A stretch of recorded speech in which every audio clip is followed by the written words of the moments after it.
guys! Welcome back to my channel. I'm Moriarty and this is Handheld Mistress, and this is our September book haul. I'm going to show you books that I got from the library, books that I've purchased, and books that I'm currently reading right now. So let's get into it. We're going to go ahead and get started with the books from the library because surprisingly enough, I think there's less of them than the other ones, but we'll see. Let's go! So I went to the library the other day to return some books that I had finished, and I had a huge stack. I actually had a whole library haul video done. It just needed to be edited, but the time kept passing and I wound up being finishing all of those books, and then it didn't make sense to tell you that I hauled them because I had already read them. It was just a hot mess. So instead, I'm going to do that with this set of books, and we're going to forget all about those other books that I picked up.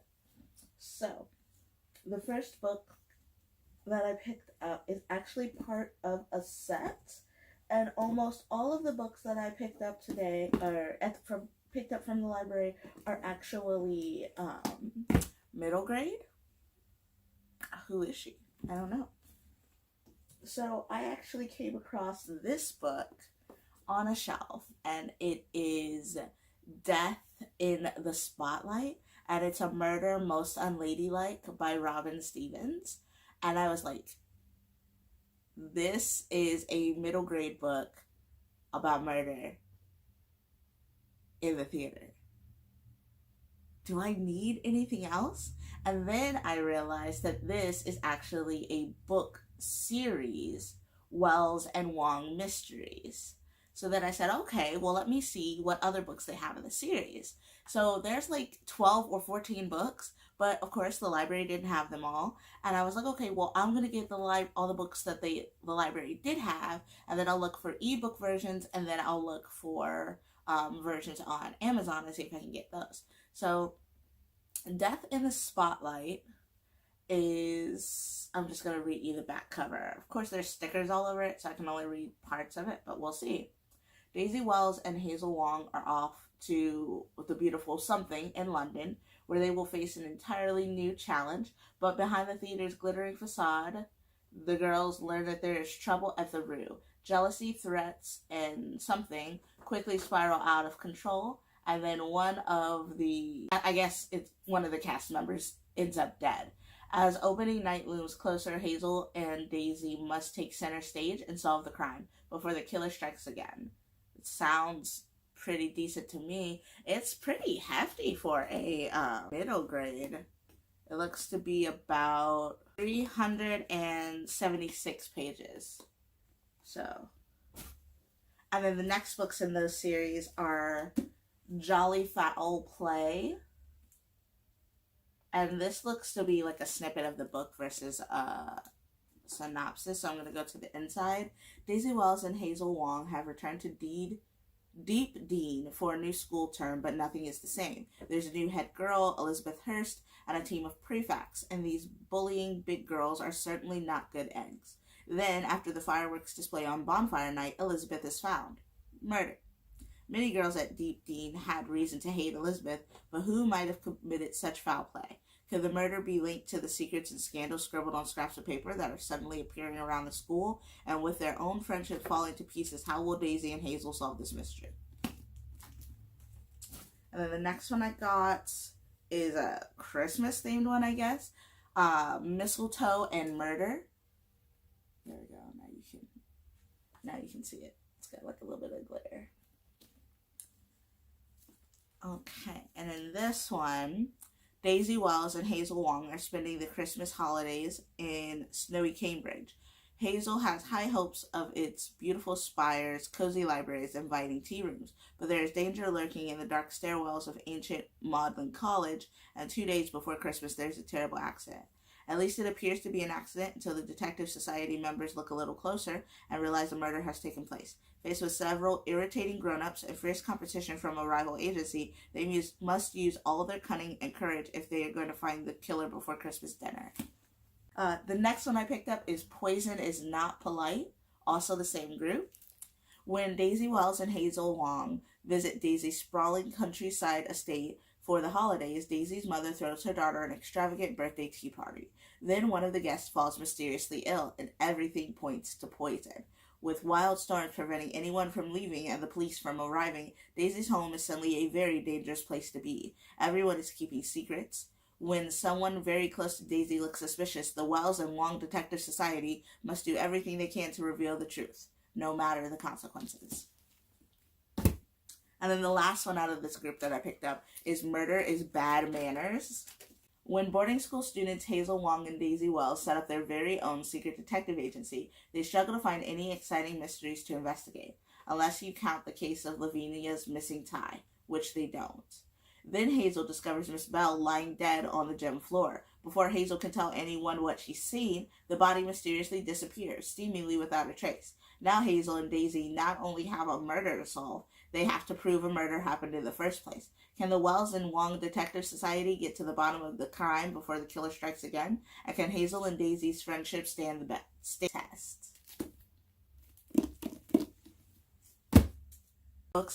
That's like 6 books out of that series, and there's still a lot more that I need to catch up on. And unfortunately, none of them are like books 1 and 2, so I've got a lot of work ahead of me. The next 2 books I want to talk about are also in a series, or not a series, they're also written by the same author.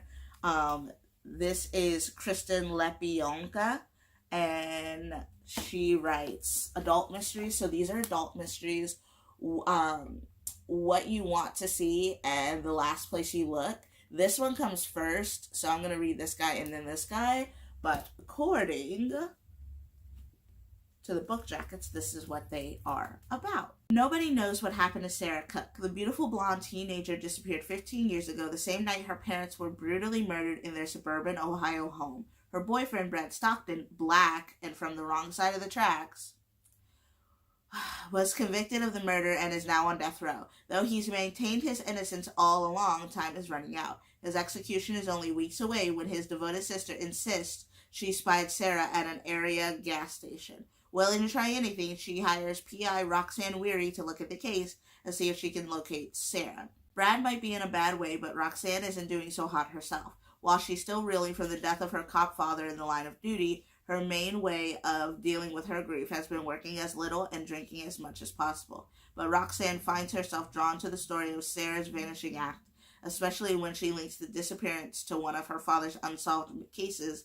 involving another teenaged girl. The stakes get higher as Roxanne discovers that the 2 girls may not be the only beautiful blonde teenagers who've turned up missing or dead. As her investigation gets darker and darker, Roxanne will have to risk everything to find out the truth. Lives depend on her cracking this case, hers included. And then for What You Want to See, Marion Stracer has a secret. Her fiance thinks her secret is she's having an affair, and he hires troubled but tenacious P.I. Roxanne Weary to prove it. Then just days into the case, Marion is shot to death on a side street in an apparent mugging. The fiance is always the prime suspect, and soon enough the police begin to focus on Roxanne's client for Marion's death. That just doesn't add up for Roxanne. As she starts to dig deeper into Marion's life, it's obvious that the elegant woman she's been following has a past and a half, including 2 previous marriages, an adult son fresh out of prison, and a criminal record of her own. The trail leads to a crew of con artists, an ugly real estate scam that defrauds unsuspecting elderly homeowners out of their property, and the suspicious accident of a wealthy older woman who lives just down the street from where Marion was killed. With Roxanne's clients facing a murder indictment, the scammers hit close to home to force Roxanne to drop the case, and it becomes clear that the stakes are as high as the secrets run deep. So the last 2 library books I have are not related. However, this book is written by Robin Stevens, the same one that did the Wells and Wong mysteries. So I'm going to start with this one. And this is The Black Dragon. It's number 1 in the Mysterium series. The cover really drew me in. I wasn't really sure what it was about, but I really liked the cover. And it was listed as a mystery, so I was like, okay. So 12-year-old Danny, who's half Chinese and half British, had an unusual childhood. His parents were the star performers in the Mysterium, a radical traveling circus, and they taught Danny plenty of tricks, from high wire walking to hypnosis. But his parents' skills couldn't save them from dying in a suspicious fire. Now Danny and his Aunt Laura are heading to Hong Kong, where Laura, an investigative journalist, plans to research a dangerous game called the Black Dragon. But almost immediately, Laura is kidnapped, and Danny realizes that the Black Dragon may be connected to his family's past. With an old friend and a girl who clearly knows more than she's letting on, he races through the ancient city searching for his aunt. To free her, he'll need to use every trick he knows and face off against the international crime network that might be responsible for his parents' death. And this is written by Julian Sedgwick. So, this one also looks pretty thick. 343 pages. And then the last book is The Guggenheim Mystery, which of course is a sequel to The London Eye Mystery, which was not on the shelf. So that's another book that I'll have to go research. The inside cover says, when Ted and his big sister Kat take a trip to New York to visit their cousin Salim and their Aunt Gloria, they think they're prepared for big city adventures. But then a famous painting is stolen from the Guggenheim Museum where Aunt Gloria works, and their vacation quickly unravels. With the police looking at Aunt Gloria as the prime suspect, Ted, Kat, and Salim become sleuthing partners, following a trail of clues across New York City to prove her innocence and to pinpoint the real thief. Ultimately, it's up to Ted, whose brain works in its own unique way, to find the key to the mystery. In this exciting follow-up to Siobhan Dowd's acclaimed novel, The London Eye Mystery, Ted and his family explore New York in a race against time to solve the Guggenheim mystery before it's too late. And this is a Junior Library Guild selection. So now I'm looking for like 1 through 4 and The London Eye Mystery. So those are the library books. Say hello to Leia. I don't know why she's up here. She's never, ever up here. But I guess she's just going to come hang out. So now we can get into the books that I bought. Now, these are a mix of books from Half Price Books and Barnes & Noble. Are you going to knock down my pile? Thank you. So we're going to go through the Barnes & Noble books first because they're new and pretty. So the first book I picked up, really? She's just sitting on my books. The first book I picked up is called A Touch of Darkness by Scarlett St. Clair, and it is a Hades and Persephone retelling. And the cover is very pretty. If you're on Book Talk, you've seen it. If you listen to YouTubers review like smutty romances, you've seen it. I'm very excited. The back of this says, Persephone is the goddess of spring in title only. Since she was a little girl, flowers have only shriveled at her touch. After moving to New Athens, she hoped to lead an unassuming life disguised as a mortal journalist. All of that changes when she sits down in a forbidden nightclub to play a hand of cards with a hypnotic and mysterious stranger. Hades, god of the dead, has built a gambling empire in the mortal world, and his favorite bets are rumored to be impossible. But nothing has ever intrigued him as much as the goddess offering him a bargain he can't resist. After her encounter with Hades, Persephone finds herself in a contract with the god of the dead, and his terms are impossible. Persephone must create life in the underworld or lose her freedom forever. The bet does more than expose Persephone's failure as a goddess, however. As she struggles to sow the seeds of her freedom, love for the god of the dead grows, a love that is both captivating and forbidden. And this one's pretty hefty too. It looks like 389 pages. The next book I got is an mythology anthology, and it is written by Yoshi Yoshitani, who is an Asian illustrator that I follow on Instagram and Twitter, and I actually got to see bits and pieces of this while she worked on it. So as soon as it came out, It's been in my like Amazon cart forever and I just never got around to picking it up, but I saw it on the shelf and I could not let it go. And it is so pretty, you guys. Like, every story is like a page or two. It's beautiful.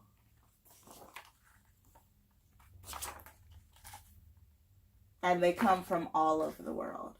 I can't wait to actually explore them. So pretty. So yeah, in this riveting collection, beloved fairy tales, cultural fables, ancient mythologies, and inspirational deities are brought to life, including Rapunzel, Our Lady of Guadalupe, Toradante, the Crane Wife, and dozens more. Yoshi Yoshitani retells 78 delightful stories paired with lush and enchanting illustrations. And this is called Beneath the Moon. I can't remember if I actually said that or not. The next book, our haul list, is called The Girls Are Never Gone by Sarah Glenn Marsh. And the front says, some mysteries are better left unsolved, some spirits are better left forgotten. And this is the cover. Can we talk about this cover? Look at that, like, decrepit, decomposing hand with the flower and the purples. Like, it's such a pretty cover. Oh my gosh. So, the cover says, Dare Chase doesn't believe in ghosts. Privately, she's a supernatural skeptic, but publicly she keeps her doubts to herself because she's the voice of Attachments, her brand new paranormal investigation podcast, and she needs her ghost-loving listeners to tune in. That's what brings her to Arrington Estate. 30 years ago, teenager Atheline Bell drowned in Arrington's Lake, and legend says her spirit haunts the estate. Dare's more interested in the suspicious circumstances surrounding her death, circumstances that she believes point to a living culprit, not the supernatural. Still, she's vowed to keep an open mind as she investigates, even if she's pretty sure of what she'll find. But Arrington is full of surprises. Good ones, like Quinn, the cute daughter of the house's new owner, and baffling ones like the threatening messages left scrawled in paint on Quinn's walls, the ghastly face that appears behind Dare's own in the mirror, and the unnatural current that nearly drowns their friend Holly in the lake. As Dare is drawn deeper into the mystery of Arrington, she'll have to rethink the boundaries of what is possible, because if something is lurking in the lake, it might not be willing to let her go. Okay, so Quinn is female and Dare is female. Is this a sapphic mystery romance novel with ghosts? Be still my by heart. I'm so excited. I can't wait to read this. Because it's got such a spooky tilt, I think I'm going to read it for October. October is pretty packed, so I only plan on reading 2 to 3 books that month, but we'll see. Next book I picked up is Pretty as a Picture by Elizabeth Little, and that's the cover. And the back says, an egomaniacal movie director, an isolated island, and a decades-old murder, the addictive new novel from the best-selling author of Dear Daughter. Marissa Dahl, a shy but successful film editor, travels to a small island off the coast of Delaware to work with the legendary and legendarily demanding director Tony Rees on a feature film with a familiar logline. Some girl dies. It's not much to go on, but the specifics don't concern Marissa.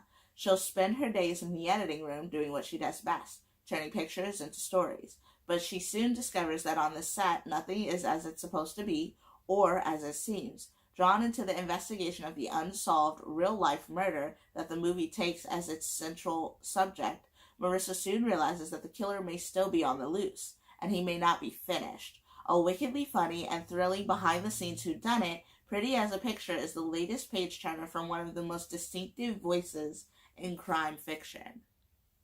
I don't know about you, but that sounds amazing. Next book I picked up is The Last Beautiful Girl by Nina Lauren. This cover. Can we talk about this cover? Look at it. It's so pretty. Okay. The back cover says, "They say beauty doesn't last forever, but what if it can?" When Isabella Brixton is forced to move from New York City to a tiny town, she's not thrilled. The silver lining is the gorgeous old mansion she now calls home. As the former residence of a glamorous patron of the arts and muse who died many decades ago, the house has its quirks. Whole floors are boarded up, old paintings are covered, and cell reception is non-existent. Is ready to hate her new life, but things turn around when her classmate Alexa, a skilled photographer, suggests they start an Instagram account featuring portraits of Issa inside the mansion. Wearing gowns and jewelry hidden away in the house, Issa looks perfect in the unfiltered photos, almost unnaturally so, and they quickly go viral. Soon she's got a new best friend and a potential boyfriend, and she's surrounded by a group of girls who want the photo shoots and fame for themselves. But there's a darkness in the house and a darkness growing in Issa too. When girls start getting hurt, it's clear that something or someone in the house is growing in power with deadly intentions. This one's also pretty thick. Looks like 330 pages. The last book, the last book that I got from Barnes & Noble is called The Bitter Wine Oath by Hannah West. Look at these covers are everything, you guys. Oh my god, they're so pretty. So inside, it says, San Solano, Texas is a quaint town known for its charm, hospitality, and history of murder. Twice now, 12 men have been brutally killed and no one knows who did it. A shadowy witch, a copycat killer, or a man-hating murderess? 18-year-old Natalie Coulter is sure that the rumors about a cult of wronged women are just gossip. But then she learns that the sisterhood is real and magical, and they want her to join. The more Nat learns of the warden's supernatural history, the more she wonders about the true culprits behind the murders. Are the wardens protecting San Solano from even darker forces? There are shadows in the woods, bones on the outskirts of town, and questions she needs answered. Soon, people start getting marked as new victims, including Levi Langford, the boy whose kiss haunted Nat for a year. With Levi in danger, doing nothing would be harder than fighting back. Nat knows no one is safe. Can she and the sisterhood stop the true evil from claiming their town? And for the first time ever, I've never seen this before, but there's a little mark at the bottom that says 14 and up. Well, it says 14 up, so I don't know if maybe that is like the illustrator or that's the person that put that together, or if they're actually saying this book is for 14-year-olds and older, which would be the first time I'd ever seen anything like that. So yeah, I am very stoked about this. And that completes my Barnes and Noble book haul. Now we're going to talk about the books that I got from Half Price Books. I went to a fancier Half Price Books than I normally do. And they had a much bigger selection, but their books were also a lot more expensive. So I decided to only get two. So the first one I got was Mockingbird, Bobby Morse, Agent of S.H.I.E.L.D. It's like an anthology introduction kind of thing, and it basically collects almost all of her appearances throughout the history of Marvel. I have her newer sets written by, I always want to call her Cassandra Cain, but that's not her name. I'll put her name below because I can't remember. But I have the newer one, so these are all of the original ones. And as you can see, it was like $20. But it's clean. It's a graphic novel. There's no issues with it. It's got little blurbs. I'm excited to learn more about my girl Bobby Morse, and I can't wait to see her in something Marvel. They need to get on it because I love her. She's one of my favorite. Honestly, she's, other than Captain America, She's probably my favorite white Marvel character.